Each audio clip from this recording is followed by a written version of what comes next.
Greetings, sisters and brothers. This is your brother Capra. This evening on this video, we're going to talk about Kemet and human evolution.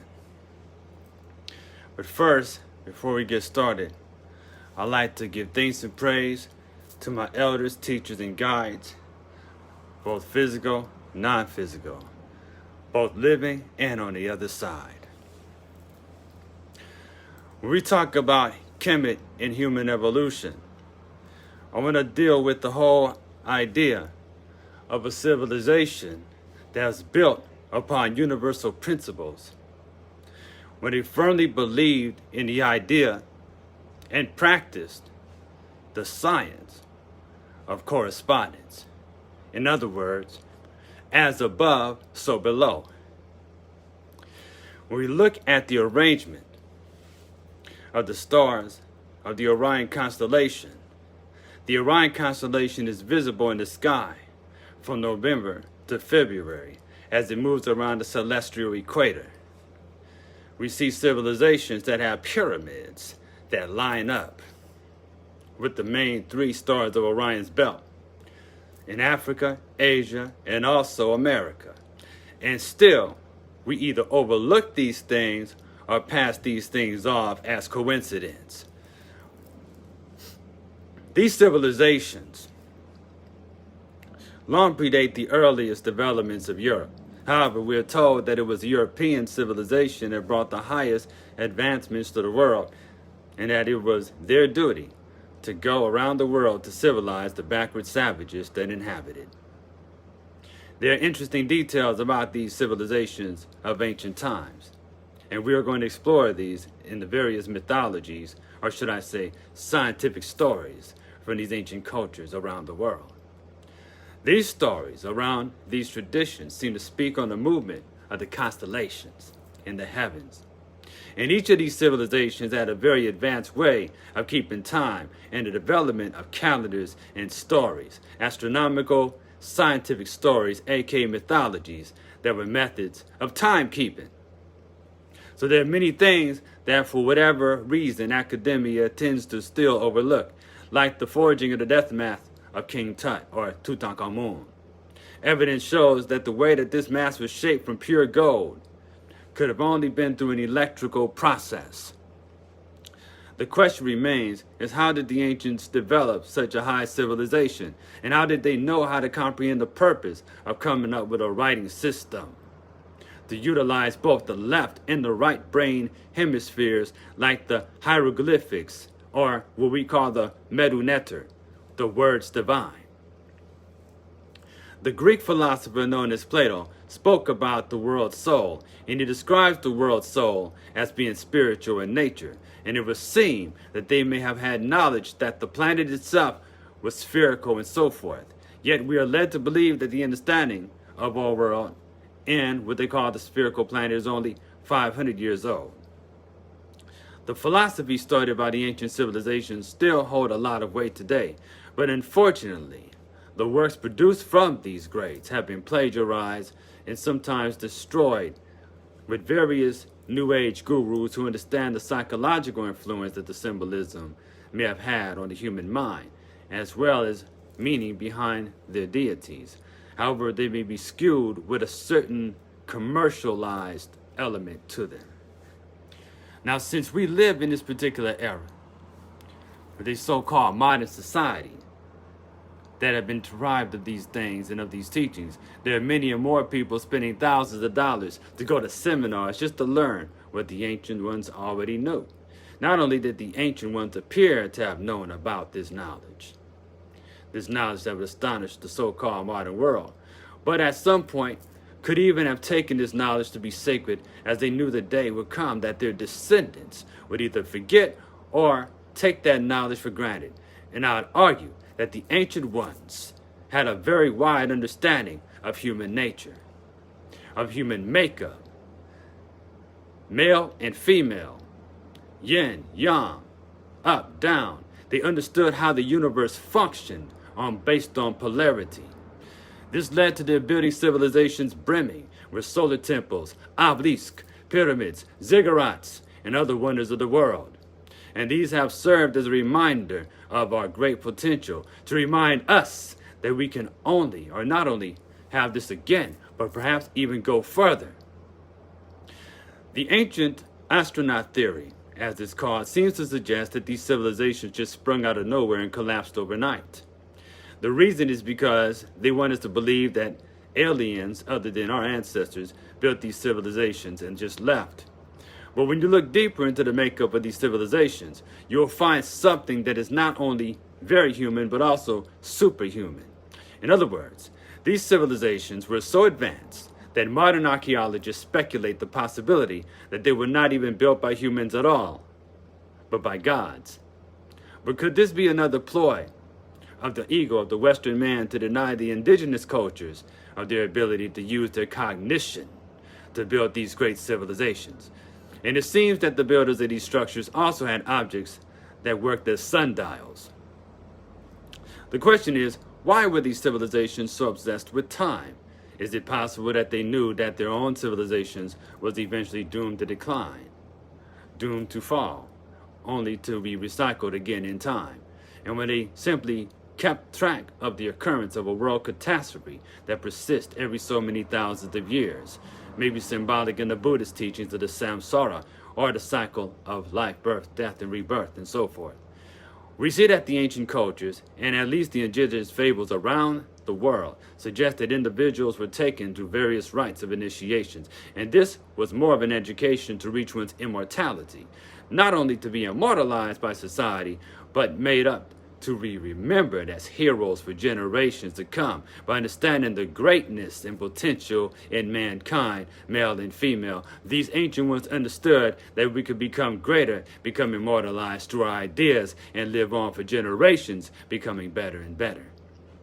We have a choice to evolve to a higher state of consciousness or destroy ourselves. We examine so-called modern man, who claims to have the most advanced civilization on the planet. We realize that what we know as civilization seems to be destructive towards life.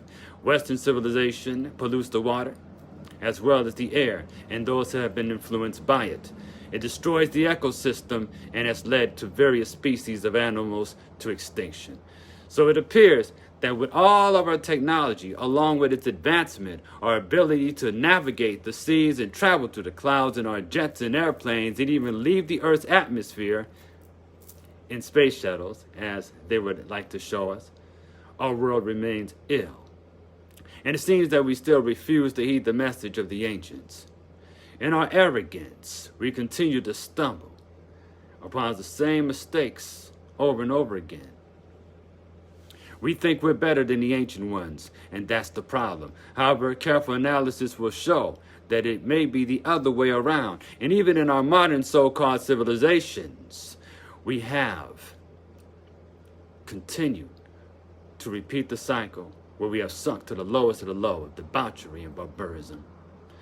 It was ancient civilizations like Kemet that gave us the multidisciplinary name of Imhotep, as well as when you go into the Asiatic civilizations like Nepal and India, that gave us great teachers like Buddha and Bodhidharma. And even in ancient China, we have great philosophers like Lao Tzu and Confucius.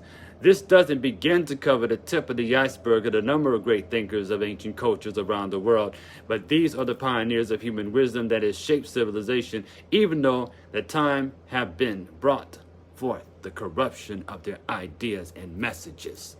Perhaps it is not time for our awakening. Perhaps it's too easy to judge our situation all too soon, because evidence shows that humans are not finished with our evolution. Our species have seen human civilizations rise and fall. History continues to tell us over and over again that once we start, there's the decline, but we can always rise higher if we continue to learn from our past mistakes, as well as learn and exploit our own strengths to take it to the highest level. As civilizations rise from the ashes of those of their predecessors, the great thinkers of our world have taught us to have compassion, morality, love, acceptance, patience, tolerance. People have so much potential, Perhaps with the explorations of these ancient civilizations that came about from the minds of balanced women and men, we get a glimpse of our own greatness. And perhaps this was achieved through the balance of the two hemispheres of the brain. An understanding of the brain may be the key to understanding not only our true potential, but to lead us to our next steps in consciousness. This would require a fuller understanding of the left and right brain hemispheres. Psychologists and other resources that have studied on how the brain works tell us that the human brain has these two hemispheres with two different functions, yet operate as one entity. The left side of the brain is said to be syllogistic, where it breaks things down into parts. The right side of the brain is supposed to be that part of the brain that brings things together. Synthesis. That's the word I'm looking for. Not only do we see that the brain has two separate hemispheres, but we also see that the human brain is of three brains in one. We have what is called the brain stem, also known as the R complex. This is called the reptilian part of the brain. The R complex covers the automatic functions of our survival, as well as keeping a heartbeat and lungs automatically breathing while we sleep at night. It also has a lot to do with our unconscious communication with other people. Above the reptilian brain is what is called the mammalian brain. The mammalian brain is said to have been that part of the brain that evolved from mammals. That is the brain that deals with the emotional part of our being, and it gives us a sense of feeling in one like the love of a parent and that of a child. And then we have what is called the cerebral cortex, which is supposed to be the most evolved part of the brain. This is the part of the brain that deals with the logical faculties and the higher aspects of creativity that helps us to calculate and invent.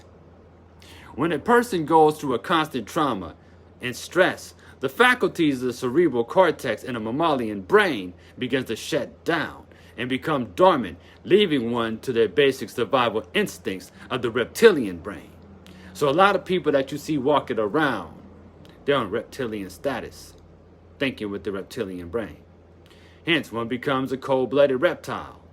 So we live in a society that has put much emphasis on the development of the left side of the brain, locking us in a deductive way of seeing things, which gives rise to much of the debunking attitude that people have towards one another's points of view these days. Western civilization has made off from the creative principle and faculty and put it somewhere else and made it seem like it was irrelevant, putting its students in a position to see things a certain way and take orders. It is the left side of the brain that is said to be linked to control and hierarchical types of establishments, like for instance an overbearing patriarchy that they like to talk about. You see, I want to say something because a lot of people want to beat up on the patriarchy. But both men and women agree with its existence, and that's why it's in the nature that it is. That's why it exists. Because if people didn't agree with it, it wouldn't be what it is. If people didn't support it, it wouldn't be what it is. Okay?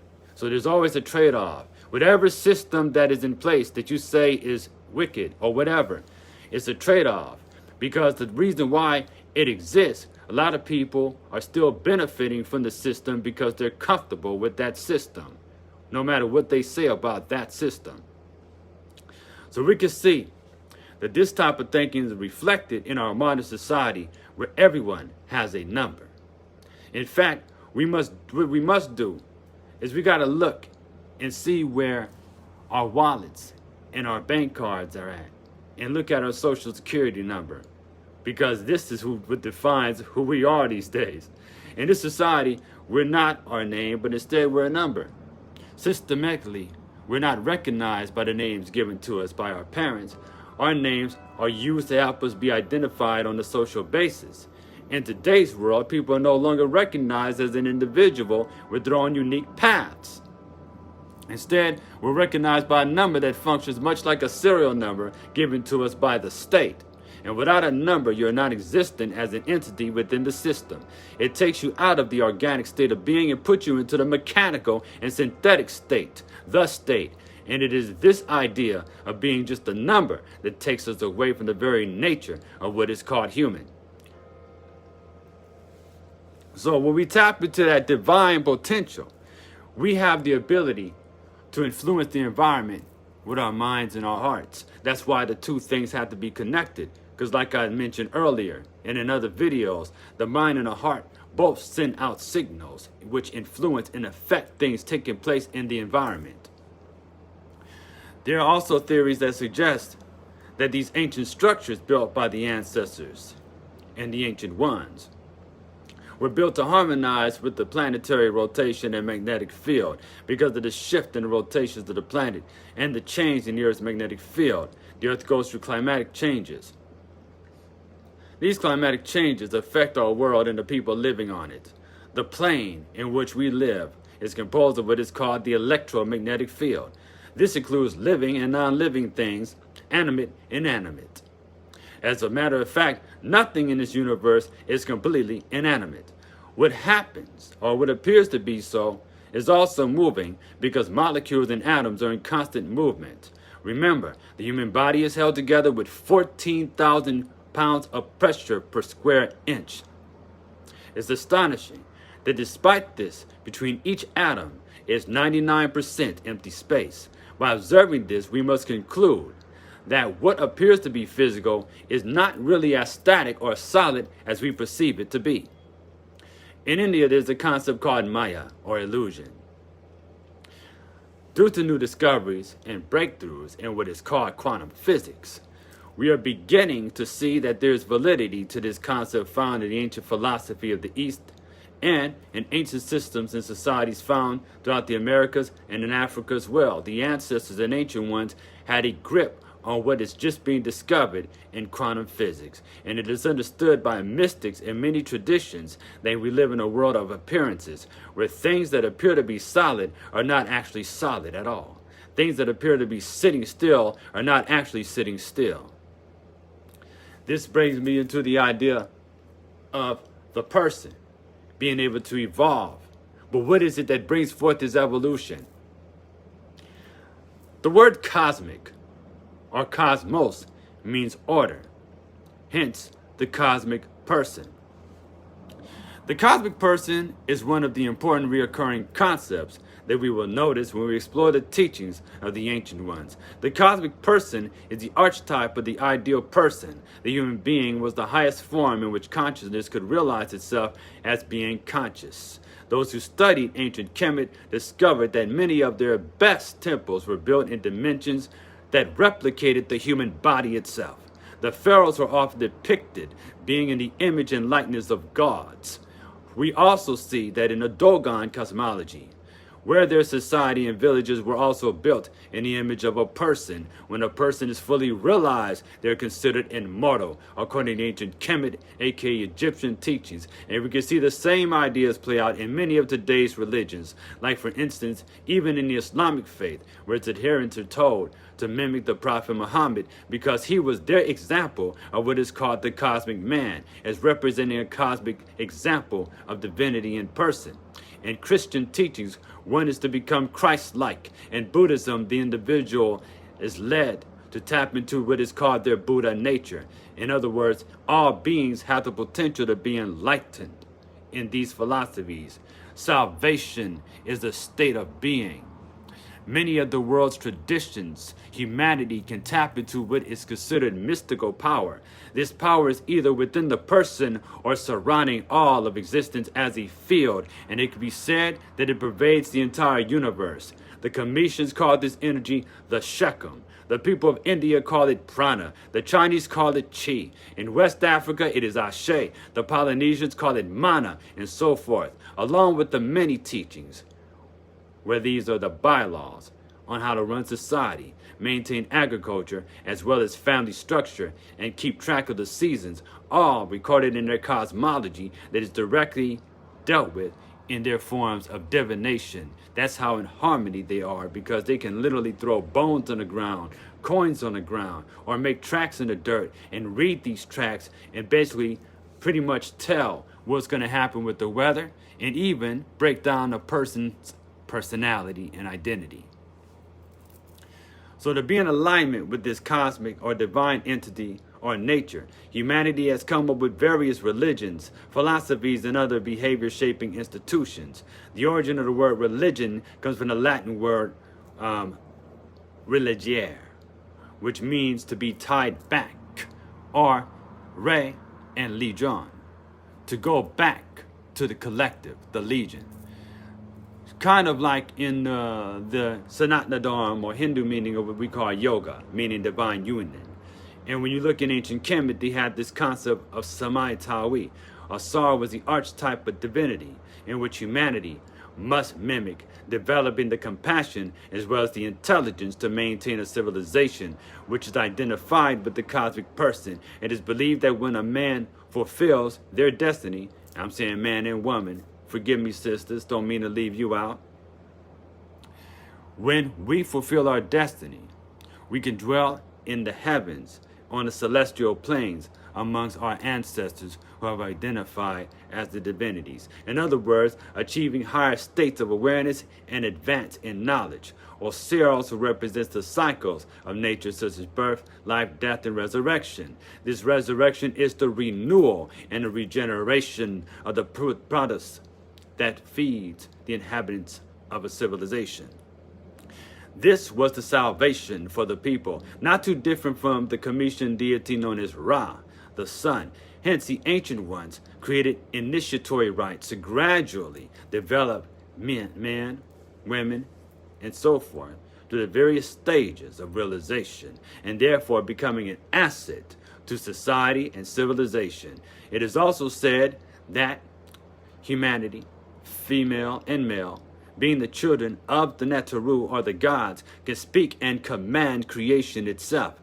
It is through tapping into this ability which gives us the power to create and shape our own lives. In the Hawaiian system called Huna, the person is told that he or she must never say negative things about themselves or others because it will bring negative consequences upon them. Instead, they're instructed to see the divinity within themselves so that they can realize and fulfill their divine destiny. Huna means secret. So those who practice that tradition believe that there was a time when the entire human race practiced what they call Huna. The deities and the civilizations they represented serve quite a few purposes. In the Commission tradition, we have the Netaru. Also, they were signified with constellations, forces of nature, as well as varied aspects of our psychological makeup in humanity. It was through the realization, via the observation of drama taking place through the universe, that various forces of nature themselves became our mythologies and legends. This is one of the methods the ancients used to explain source and break down the science. We see evidence of brilliant stonemasons and engineers who had advanced methods used to hew stones into blocks and build structures, and we also see developed sewage systems that were constructed well over 5,000 years ago. Many times, the supreme source from which the pantheon emanated was the aspect that one would strive to atone with. To reach the unattainable, it is the concept that cannot be limited and put into a box. Yet, it pushes the sincere seeker to explore the vastness of the meaning of being. Therefore, the individual would model the deities that were expressions of the supreme source. Individuals or collectives would mimic models like Osir, Buddha, Christ, Muhammad, and so forth. However, the Supreme Being is a different story to understand, and that the Supreme Being was not an entity that could be limited and put in the box. This is where we begin to realize that the ancients were really talking about on the walls of Kemet. The method still exists within the traditions that spin off from the Kemetic traditions, like the Abrahamic traditions, which deal with some aspects of Kemet and ancient Sumer or Mesopotamia and so forth. All that knowledge has come down to us in different forms because knowledge cannot really be destroyed. It just takes different forms. Even if it seems to be buried and hidden, it will always resurface because it is still part of our collective makeup and therefore our collective memory, which can be tapped into what they call the Akashic field. So the method still exists. Instead of dealing with the pantheon or deities, adherents of these Abrahamic faiths would mimic the prophets, follow the bylaws, or wait for a savior to come and bring salvation to an endangered world. In the meantime, adherents are instructed to put one day out of the side and devote oneself to the worship of a particular deity that where a religious figure would preach or teach them in some set of revealed scriptures. This is how a lot of times your Abrahamic faiths operate. But since these traditions are Messianic, emphasis is placed on the coming of a liberator or a savior who was said to be revealed by the prophets. Nevertheless, we can see that there are different ways to observing how to reach liberation, salvation, and self-realization. There is also the possibility that it was a method to get humanity to reach beyond even the planet on which we live and make the literal journey into the stars. In Eastern traditions, humanity is taught to overcome all forms of slavery to the senses as well as desires that hold us captive. The individual is to eventually become a luminous force operating within the universe and perhaps even evolve into a force of nature. A star whose name could very well mean the maker of the seed is broken down into two main hieroglyphics. It has the eye, and there is the throne. In many cases, we see the eye above the throne, and sometimes it is underneath the throne. And when we see this eye above the throne, it suggests the representation of consciousness being the guiding force. The guiding force of that which takes place in a material plane. Hence the eye representing consciousness and the throne representing the realm of matter. This is symbolic of the deity Osir, or should I say Aset being the throne, and Osir representing the eye. Aset means the seat or the throne. She represents the element of water, and she is the great mother in a material universe. The eye beneath the throne is also represent consciousness being the substance in which matter is solidified. So it can be said in so many ways that the eye represents conscious awareness as well as energy. The eye on the throne that spells Osir is conscious operating in matter, but in order for consciousness to have definition, it must operate through its mother, matter. Hence, life exists due to a marriage of consciousness and matter, and it takes a physical body for consciousness to realize itself. The consciousness of existence realizes itself to the central nervous system. Hence, consciousness is to become fully conscious of being conscious. So when you look at the works of Ra-un-Neph-Ra-Men, he calls the realized individual the Asar man and the Asar woman. The Neteru. The Neteru are the forces of Ntr or Neter, which makes the world go round, so to speak. They are also the forces of nature that govern the miniature universe, the image of God, human beings, and so forth. The Egyptian word or Comitian word neter has been translated to mean God.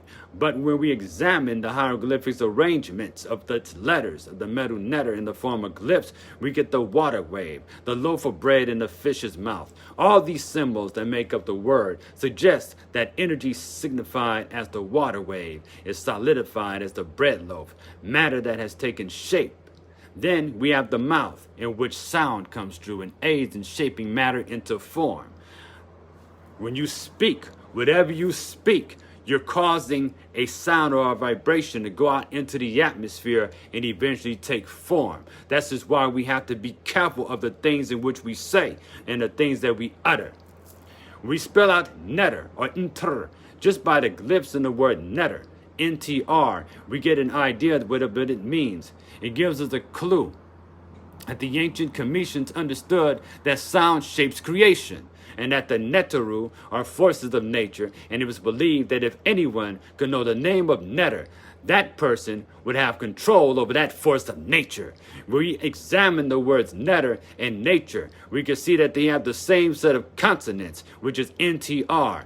When Champollion translated the so-called Egyptian names from Ptolemies and Cleopatra, there were vowels in the form of the newly introduced glyphs, and those names due to Greek influence. However, this is not the case for the Medu Neter, aka hieroglyphics, used by the indigenous culture of Kemet up until around the 26th dynasty, before the time when vowels were not used and often many consonants and syllables, or mainly consonants and syllables, were used in the language itself.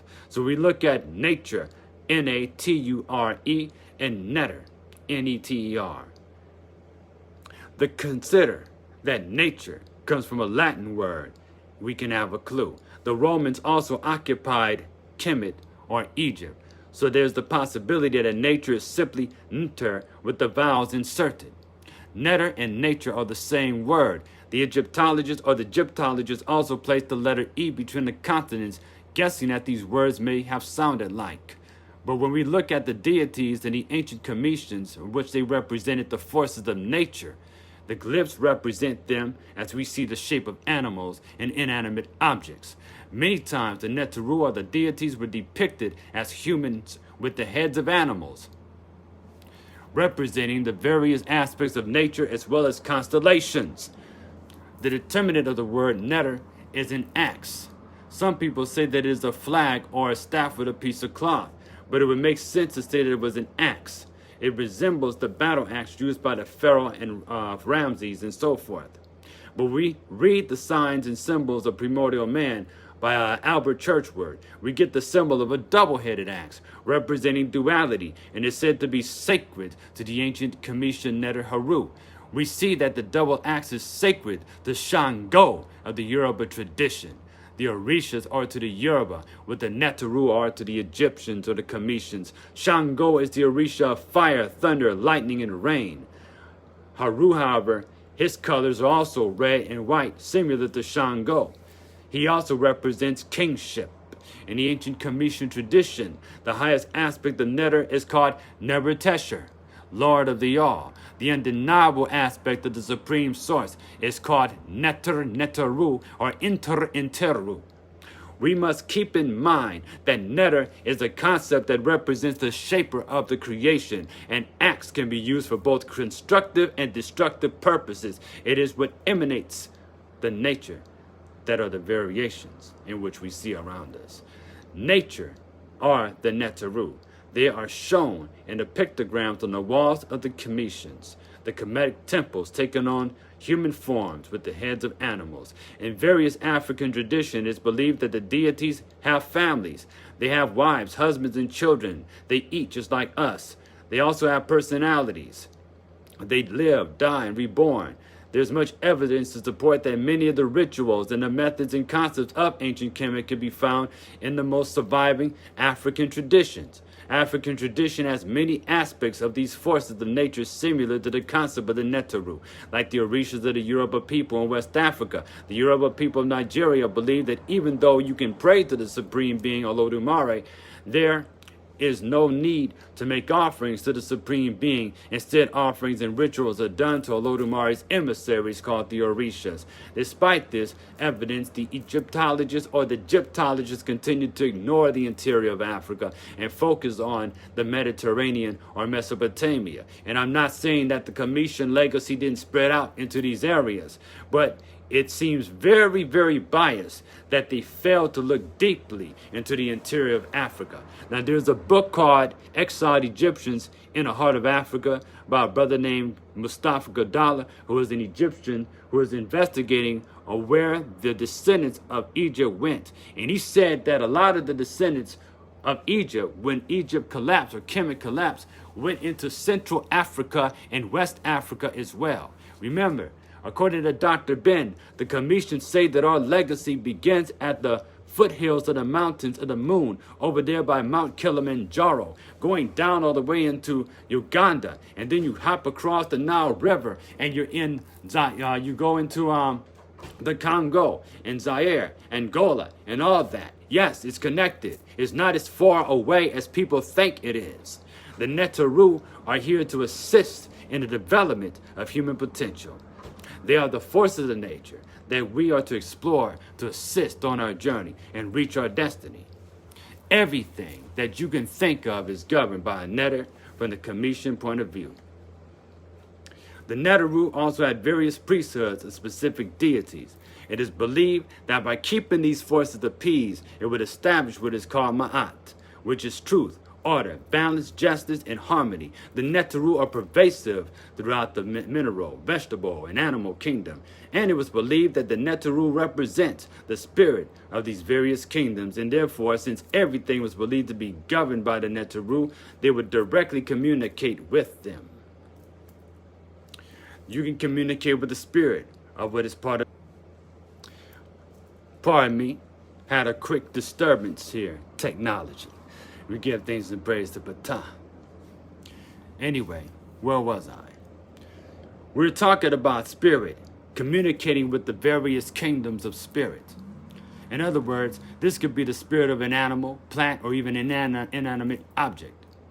This is because everything in the universe is an extension of the energy of Nebuchadnezzar, also known as Netu, who is Amun-Ra Ptah, who is called the Lord of the universe.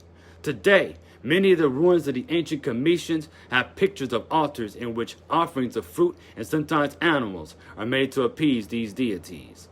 This was done so that order can be maintained throughout the country. The ancient Kemetians even understood that the Neter are within ourselves. In the book of Coming Forth by Day, misrepresented as the Egyptian Book of the Dead, the scribe by the name Ani says, "My soul is Neter." You can find this in E.A. Wallace Budge's book, The Egyptian Book of the Dead, printed in 1894. This is telling the reader that the divinity that we're searching for is within. And it is till we start looking within, we'll always find ourselves being pulled by those forces that appear to be outside of us. I give thanks and praise to the ancestors, and I would like to thank those for tuning in. We're going to wrap it up. I say, Unc Ucha Seneb, Hatapu.